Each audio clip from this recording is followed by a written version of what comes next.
Hey guys, what is going on? Here for another week of Fishtory.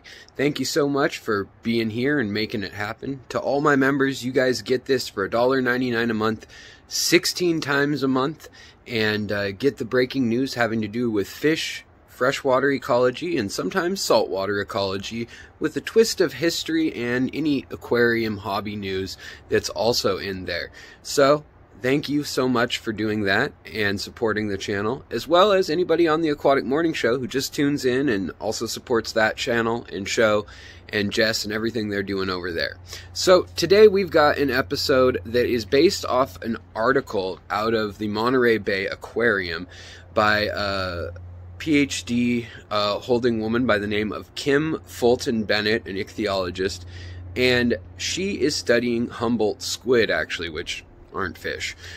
They are, however, native here in Washington, and with warm currents seeming to reach farther north more commonly, very frequently now, almost every fall we get them entering the Puget Sound. We used to get them off the coast frequently, but now they come all the way into the Puget Sound water, and they're pretty terrifying giant squid looking creatures. Usually they're about 4 to 5, sometimes 6 feet long in the body plus the legs.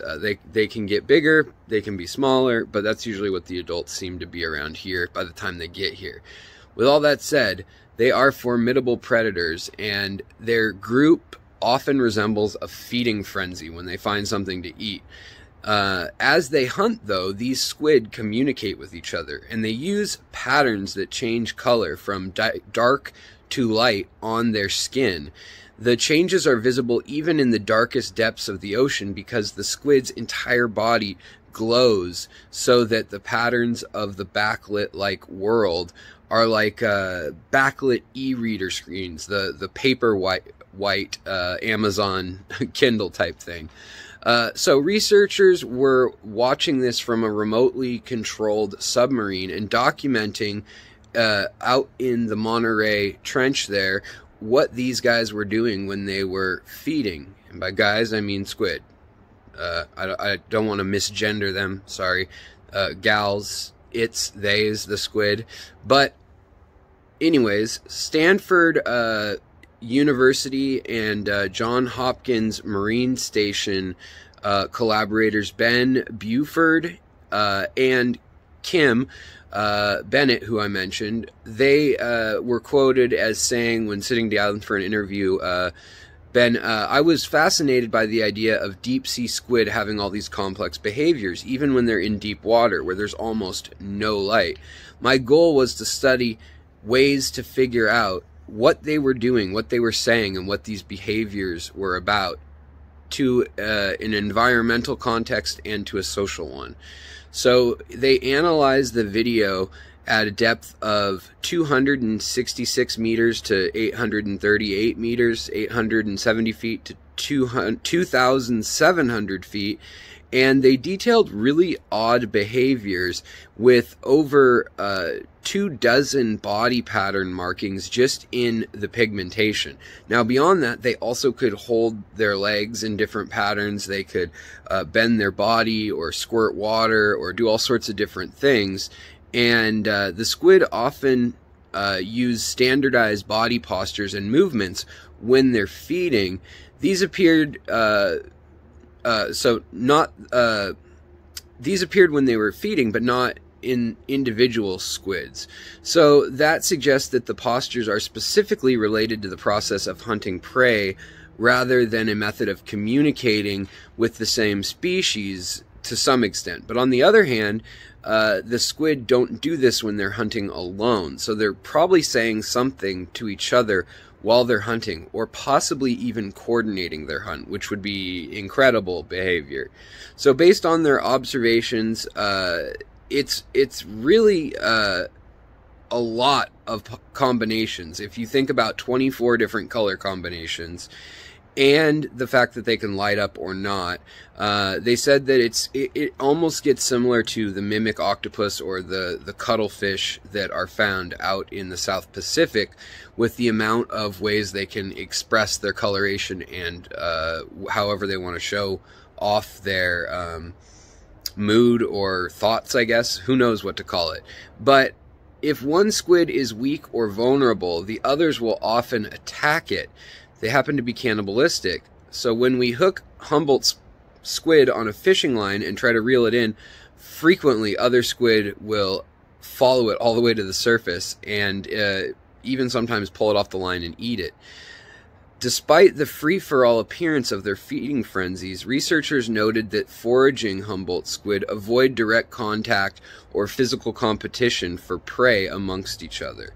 So this suggests that their pigmentation changes may be an effective means for communication, analogs to humans using turn signals in traffic or honking in traffic. In addition, the scientists noted that the squids sometimes use patterns in specific sequence, similar to how humans would arrange words in a sentence. So due to the small sample size, they were not able to figure out the meanings of this or the sequences, but they suggest that the squid may use different patterns to modify the meaning of different colors. So creating what we call syntax, and when linguistics have looked at it, not knowing that it was squid or what it was, they said that, you know, it could mean something like look out, or I'm going to grab that fish, look out, or I grabbed that fish, look out, or I'm already done with that, you don't need to look out. It's kind of interesting. So though the meanings of the signals specifically still aren't really known, the structure of this language, if you translate the body postures and colors into a codex of characters, actually comes out very similar structure-wise, with some signals being used heavily and others not so much. In fact, there is a curve that occurs in all languages, and if they are languages that are fully formed, every single human language has this curve, and computer languages do as well. And basically, you know, the words and, or, if, the, those come up all the time, but the word syntax, that's not going to come up very much. So depending on how often the words are used or how frequently the symbols are used, all the way down to either each character or full words, you can then kind of guess that it's a language by it taking on a pattern, whereas if they're all used equally, that doesn't look at all like a language. It looks more like random. But these squids, underneath their skin, they have a dark pattern, and then they have a light pattern, and then they have pigmented organs called chromatophores that are embedded within the skin themselves. So this means that the squid's dark color patterns mask the squid's glowing body. So if their hypothesis is true about this being a language, when the squid's light and dark patterns switch on and off that are visible to the human eye, they would be backlighting that chromatophore, or that light underwater in the deep ocean. So they would basically be backlighting or kind of neon signing through silhouettes what they were trying to communicate to one another. And they have a whole chart online on the website, which I'll cite with the article on my community page. If you guys are members, you can check it out, or look it up at the Monterey Bay Aquarium in Humboldt Squid. But they said that the standard camera equipment they use doesn't pick up their chromatophores. So the squids can see that light signal range, but it's not a bioluminescence that humans or cameras can really see. They're not sensitive enough with the speed and everything that needs to be going on. So it's kind of interesting that it could be even so specific that only a few other creatures, and mostly those squids, see the bandwidth. So it's kind of like a secret code or a secret language on top of everything else. So obviously we have a lot of questions left of what the heck is going on under this deep ocean of ours, but it's pretty cool to see how complex it can get. And as we're looking for language or communication and complex behavior in fish and cephalopods and squids and, you know, you name it, anything on Earth that we've overlooked in the past, it's very interesting to see all the different ways that this communication is unfolding, and the mental or neurological complexity and processing power that is needed to do this.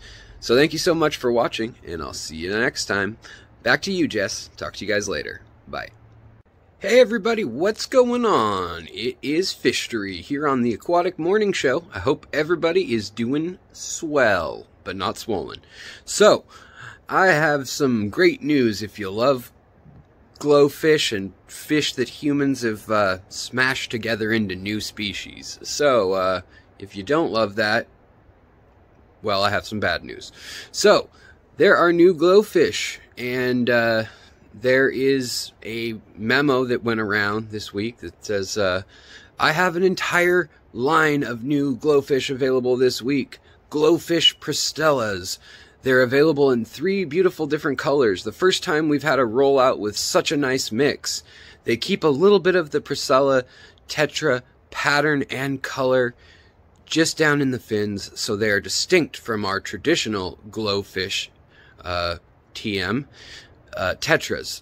Also, they offer a different body shape and are a bit more active, a little more nippy, but not aggressive. The color is exceptional, every bit as bright as the other glowfish lines. Signed, Joe Hiduke, or Hiduke, the sales manager of the Florida-based company that wholesales a lot of fish and plants, known as Nautilus, tropical fish. And those 3 colors coming out of the Pristella maxillaris, or the abomination known as glowfish. No, I'm just kidding, sorry. I'm trying to stay a little unbiased here. If you like them, great. But they are coming out in 3 colors, which are bright yellow, kind of the electric yellow, a deep forest green, or almost like a Kelly green, I suppose. So I don't know how they're going to look. If that's just under the black light, or if that's their color under UV light and then they look like bright green. And then a deep kind of purple color, not the fuchsia, but the purple.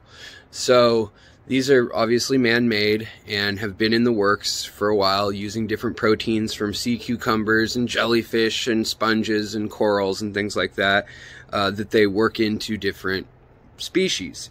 Now, I also have it on really reliable news that I can't really share the source of, that the 2 that they really are working on right now and possibly rolling out next are the Corydoras aeneas, which has a very mutable color palette in nature. You know, that's everything from the red line to the red laser, the orange laser, the purple laser. All the different lasers basically are Aeneas Corydoras, and they are also the Venezuelan orange and metallic blue ones, the Venezuelana, or Venezuelan, however you want to say it, if they're a new species or not. Both things seem to be kind of argued back and forth right now, but in either case, lights on or off. Oh no, you guys saw my set again for the 2nd week in a row. If you're listening, nothing happened. Pay no attention to the man behind the curtain. Yeah, so they're also the usual albino cory when bred in captivity in America and a lot of Southeast Asia. So it would make sense that the Corydoras aeneas would be next.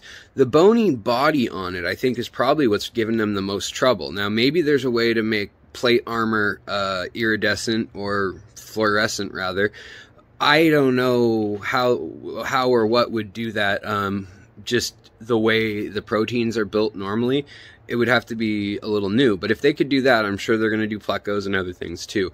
I don't know for sure how they're going to do that though with the armor, or if it'll be not on the armor, and the armor will be albino, so it'll be like white and some other color.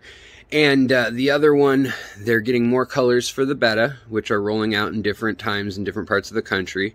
And then the other one that a lot of people aren't really happy about when just even theorized is the angelfish, or the scalara, the Pterophila scalara angelfish, that is known and loved in the hobby in so many color varieties already. But I guess fluorescent is in demand, so they'll keep making them as long as people keep buying them. Now, the same manager of the wholesale facility there, Nautilus down in Florida, also showcased something at the American Cichlid Association meeting down at the Triple Crown in Louisville. And I don't know if any of you friends with channels that captured it, but it is a new man-made cichlid variety.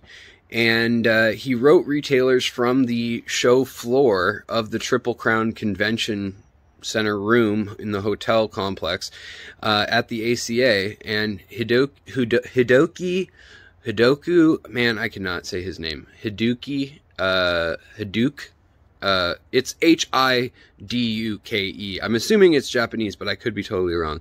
Hidouke, possibly typing on his smartphone, according to Amazonas, on his QWERTY keyboard, wrote, "I have a new Florida flower horn. I have few pieces, new devil wolf flower horn. I assume is Dovi red devil cross and assume it's inherited the worst traits of each parent. It has way more rounded face than either parent, so maybe it won't be as nasty, but I'm keeping it a few pieces I have at 1 per tank for now. They do have show neat blue sheen, presumably from the Dovi parent." So, yeah, that's what went out to folks who are interested in that. Now, me, I don't have a problem with mixing most of these fish. I just like to give people, you know, I like to give people a hard time, rib them, when we're talking about toying with nature in kind of a gaudy way, like, you know, in a very flamboyant and outrageous way that is so consumer-based, like, ooh, I need to buy that right now. Like, there's something so human about it rather than so natural, like it fits into nature and that's the way it was created. That's my personal take on it. We could talk about this for a long time, but, and I'm sure we will on my channel again, but yeah, so keep an eye out for those in the next year or so. Maybe they'll come out, maybe they'll just keep tinkering, but apparently they've already got the angelfish sorted out. That news is confirmed out of Taiwan at a lab that had the right spot. So between that and more flower horns, again, if you're mixing them, as long as you declare what you mixed and their bodies aren't like scrunched and the organs aren't ruined and things that can happen like that when you cross fish and health issues, then to each their own, but don't let those terrors out into nature, because they're sure mixing some rough candidates for cichlids together. Can't we get like a crib and a pisto or something? I'm kidding. I know those are not at all related genetically or taxonomically, but that would be one I'd like to see compared to some of these others that they're making. Anyways, that's all I've got for this episode. So let me know if you know of any other new flower horn combinations. It's amazing how many they're making. It really is. All right, guys, I'll talk to you next time. Have a great day, and back to you, Jess. Hey, everybody, what is going on? We are at episode number 120 of Fishtory. So we made it to episode 120. So thanks. Today, what I wanted to talk about on the episode is something that I'm sure most of us will never afford, which is a bummer. But it's something that we can dream about, and that is groundbreaking new technology going on in the aquascaping world. So there is an expo that's going on in Japan this summer, or already went on actually. And right now, it's been such a hit that they decided this expo is going to run until 2023. So it started on July 28th. And originally it was called the ADA, or Aquascape Design Amano Lab Ginza. And the ADA Lab, ADA brand that makes like Amazonas soil and all sorts of other stuff, is a hands-on concept that is a shop also. And it is currently open in Tokyo Plaza, Ginza, on the 5th floor, and it will be extended to the 23rd, or till 2023 by popular demand. So the ADA Lab is a shop where it suggests fun and interesting new ways to enjoy paludariums and aquariums with the inspiration of their founder, who is now passed on, unfortunately, but through Takashi Amano's vision of seamlessly kind of having nature and humans connecting was originally his vision. And then it was to kind of play with the boundary of the aquarium as being a part of design or a part of the art itself. So doing things like rimless tanks and things like as little interference of light into the glass as possible, using glass and lily stems to get in and out water, nutrients, fertilizers, whatever it is that you need to try to hide the machinery and make it seem effortless, make it seem natural. And now they're trying to make versions of that where they're using little fog machines that actually particulate H2O into actual fog. It's not, you know, some propylene glycol or fog machine. They're actually humidifiers that are particulating it and making a fog in these little paludariums and jars. And so that's one of the newer things that they've been playing with the last few years, but now they're incorporating that with LED lighting and smart technology, as well as old school wood crafting and metalwork, and they're incorporating them all into different projects going on in this space. And you can come and go to that space whenever you please and listen to lectures. You can look at mini paludariums that are made by some of the world's top aquascapers. And at the shops, of course, they're going to be selling the ADA products and already made layouts or limited edition products that if you purchase while you're there, you can get. And some people are very collectible about it.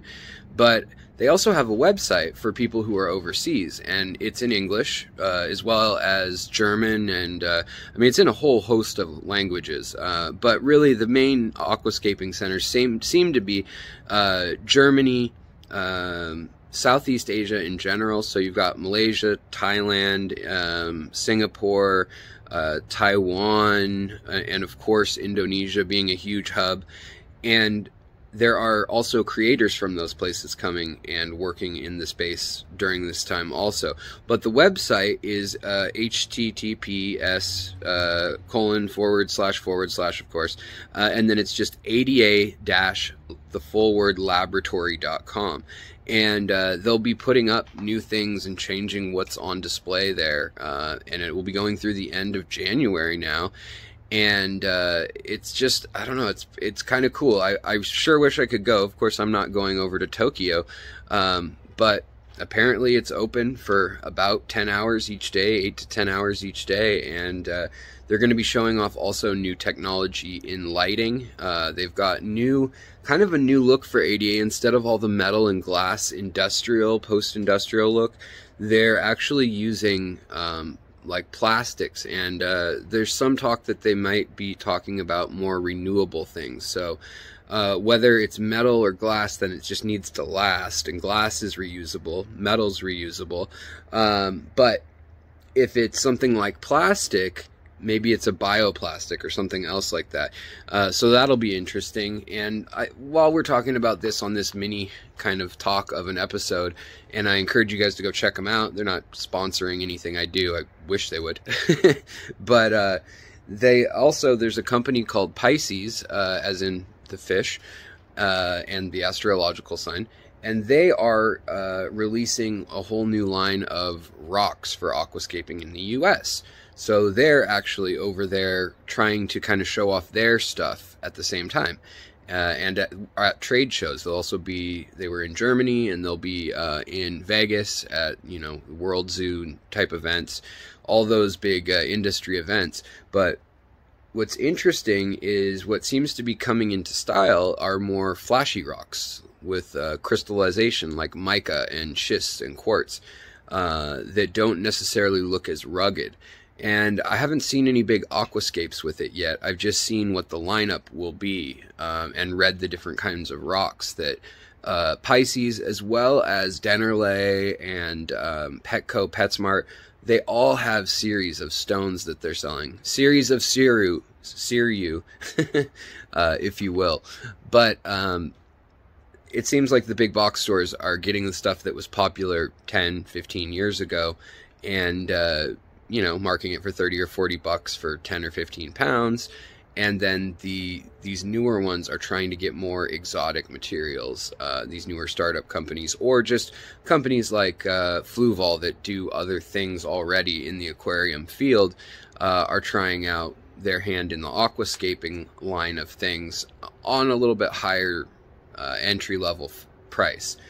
I don't particularly like shiny looking stones usually, or crystals, or metallic flake in my stone. I think it's a little too, takes away from the form and shape and the detail of the beauty that develops with time, rather than, I could see it being used in sculpture or rockery and the hardscape if you never were going to add plants, and maybe you're going to do a biotope of black water.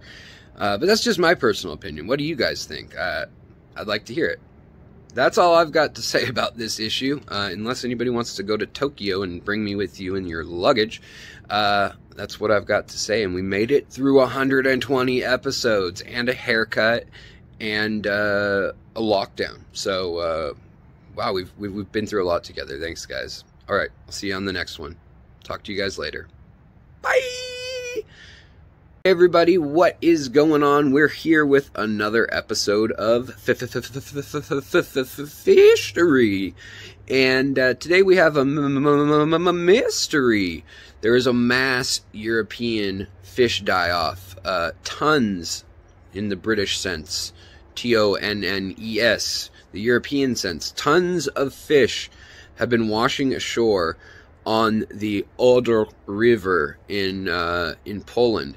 Now, they have no signs of mercury poisoning, which was the first guess, and also they don't show signs of being asphyxiated or poisoned by any known chemicals that were in the initial round of testing. So now they're going to need to do a whole bunch more testing, because they're literally shoveling thousands of fish off the banks of this river. And even Poland's prime minister commented on it, saying a huge amount of chemical waste or poison was probably intentionally dumped into the water. And there's fears of a major environmental catastrophe in the river, which runs from the border of the Czech Republic to Poland, and then into Germany before flowing into the Baltic Sea. So these tons, literal tons of dead fish have been floating or washed ashore on the Oder's banks over the past 2 weeks, and the issue has erupted into a pretty big scandal, apparently, even reaching into the realm of politics.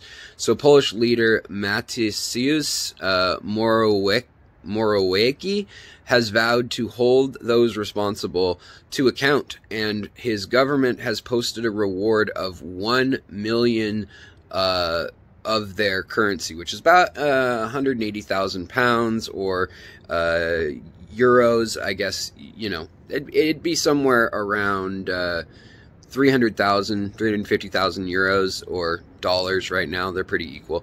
But hundreds of volunteers are working to clean this up and collect the dead fish, and also kind of tag them and group them and try to organize what exactly has died off. Is it literally everything in this river, or did a catfish or some other species, you know, avoid it?